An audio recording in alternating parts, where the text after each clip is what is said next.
This is the unboxing of the Annke C800 4K security camera. I actually bought 4 of these. They've come down to a price now where it makes it viable for us to add some CCTV. I'm going to build a computer to run these on a bit later on. Right, so what's in the box? This is actually the 4th one we've opened, so we sort of know what's in the box already. Got the CD, there's 2 bits of software on there, which you can put on your computer. There's a little instruction book. I had a quick look through, didn't find it very informative. There's bits of information missing, which makes it difficult when you first pick this up. There's a drill template. Personally, I don't like using a drill template. I prefer to drill through the actual mounting plate itself instead. I think it's a lot more accurate. Right, so what's in the box? We've got the screws and raw plugs. We'll put it into a brick wall. You're best to drill into the brick with these. They're not overly big, they're not particularly long, they're not particularly big diameter. So you really want to be drilling into the brick where it's a solid, gives you a solid interface. If you drill into the mortar, they're likely to pull out and you'll end up smashing your camera on the floor. So always try to drill the 3 into a brick. It does actually come with this. I wasn't 100% sure when we bought the camera. And what this is, it protects the cable, the RJ45 cable that goes into the camera. I tend to prefer to terminate it with this, but inside a junction box at the same time to make sure it doesn't get wet. Also, this particular component here is cut. It's split down the middle, so you can't actually open it out and put it over the cable if you've already terminated the RJ45. The washer goes between this component and the camera to give you the seal. I wouldn't rely just on that though. I think it's better to terminate in a junction box as well as putting it in this. Right, so the camera itself.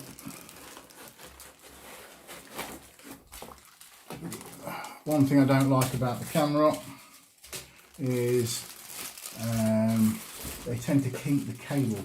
Now this has happened on all of the cameras. This one's not actually so bad, but there's definite kink there where it's caught the side. It's been packed, so it's not the best way of doing that.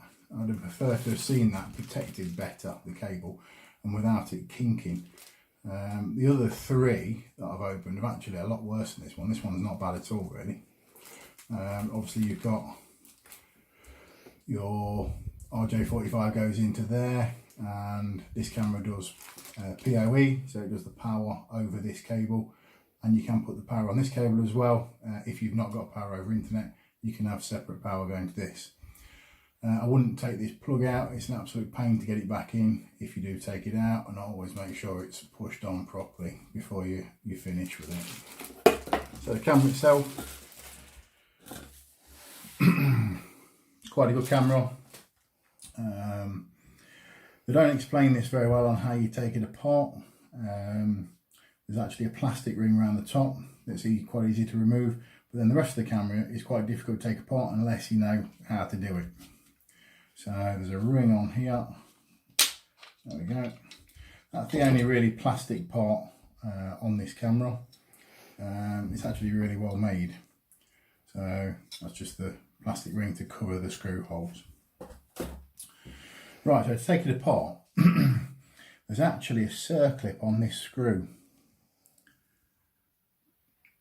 It's quite a difficult way of doing this, but basically what happens is, I think the circlip's there to stop someone unscrewing this and taking the camera out. So what it does mean is, I think you're best to take it apart, use the housing to drill the holes as a template, and then put it back together, put the circlip back in, and then you have to screw through after with it all together. So we have to take this circlip off, which is a pain if you've not got the right tools, which I've not at the minute. So it's a case of messing around with it to try and get this clip off.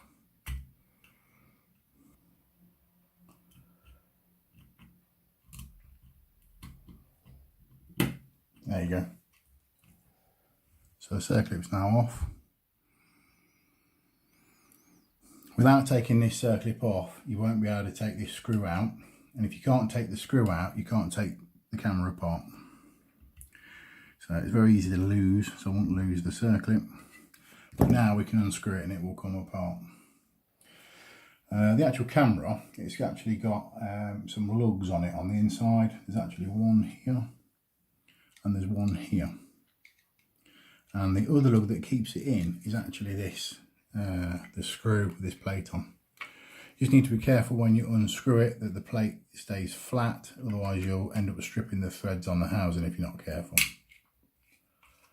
It's quite tight. Just make sure the plate stays in where it should do. It doesn't try and come out halfway.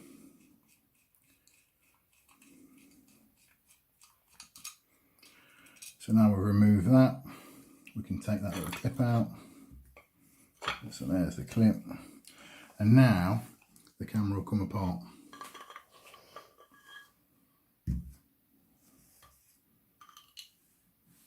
So this is a metal component.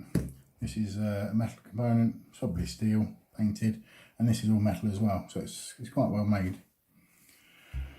The housing looks like a casting, probably an investment casting. It's quite a good finish, it's not rough. And they've even gone around and deburred all these cutouts after the fact. You can see where they've deburred it and there's no sharp edges on any of these cutouts. So for this sort of price, it's really well made. When you come in to put this on the wall, the drill template is saying probably that way around, so your holes would be at that location there.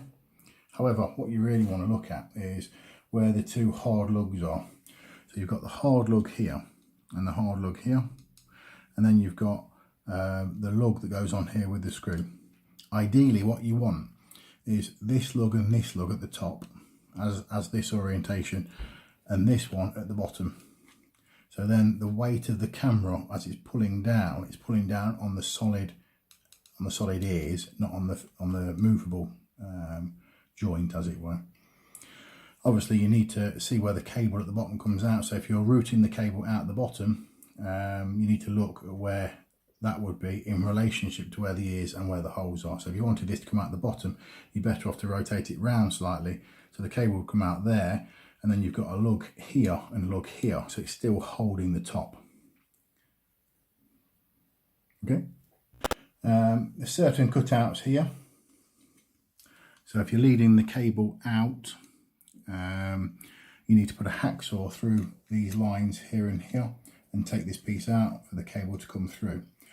Some people are going to feed the cable back through the camera and through the wall, but the cable is not particularly long, so you could get the cable stuck in the wall if you're not careful, if you're intending to push this through the wall. Likewise, if you're going to put a junction box on, then it's better to keep the junction box and this is close together so you can get the cable through the junction box, so all of this is inside the junction box.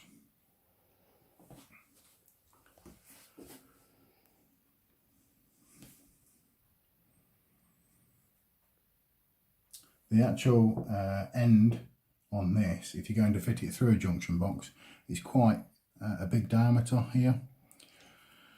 The actual size you'd need is about a 25mm hole for that to go through nice and easy.